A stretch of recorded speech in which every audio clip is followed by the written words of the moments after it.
هل فكرت في يوم الفلوس اللي في جيبك دي وصلت لنا ازاي؟ ودي كانت رحلة طويلة جدا وبدأت من آلاف السنين. لو مش عارف تعالى أقول.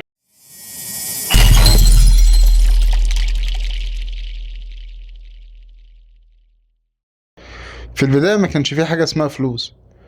الناس كانت بتتعامل بالمقايضة، يعني بتبدل حاجة عندك بحاجة عند غيرك. قمح بلحم، قماش بجلود، سمك ببيض، أي حاجة. لكن كان فيها مشاكل دايما.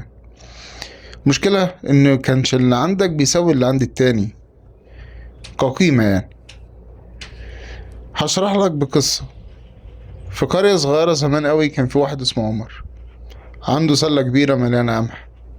عمر كان نفسه يرجع البيت ومعاه لحم لأسرته، فراح لجاره محمود اللي بيربوا خرفان. قال له: يا محمود، خد القمح واديني خروف. فمحمود رد عليه قال له: انا مش محتاج قمح دلوقتي، انا محتاج ملح. فاضطر عمر يسيب محمود ويدور على واحد عنده ملح. فقابل سعيد اللي عنده مخزن من الملح، وفعلا كان عايز قمح. فعمر فرح جدا وبدل القمح بالملح، ورجع تاني لمحمود عشان يبدل الملح بالخروف. والموضوع طبعا خد يوم كامل وتعب كبير بس عشان صفقة بسيطة زي دي.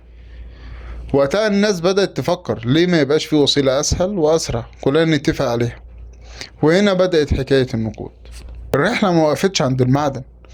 في القرن السابع الميلادي الصينيين فكروا ليه ما يبقاش في ورق بيمثل قيمة الذهب اللي في الخزنة.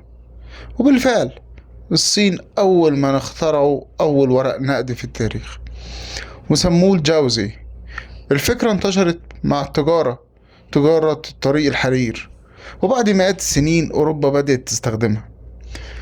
بقت الدول تطبع ورق نقدي على ختمها وهويتها، وكل ورقة بتساوي كمية معينة من الذهب في البنك.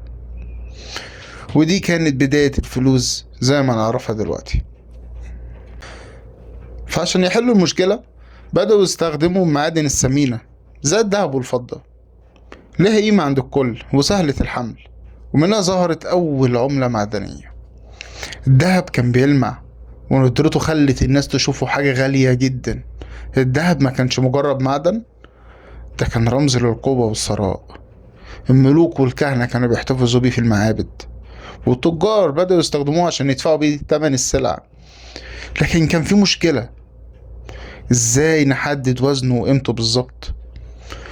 وهنا بقى بدأوا يصنعوا منه قطع صغيرة بأوزان محددة. والأول مرة تظهر فكرة العملة المعدنية، عملة ممكن تتنقل بسهولة والكل متفق إنها غالية ولها قيمة.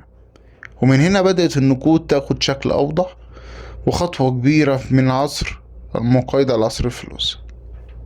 مع تطور التجارة العالمية وظهور دور البنوك بشكل ضخم، الناس بدأت تسيب فلوسها في البنوك وتستخدم أوراق أو شيكات بدل ما يشيلوا دهب أو فلوس كتيرة.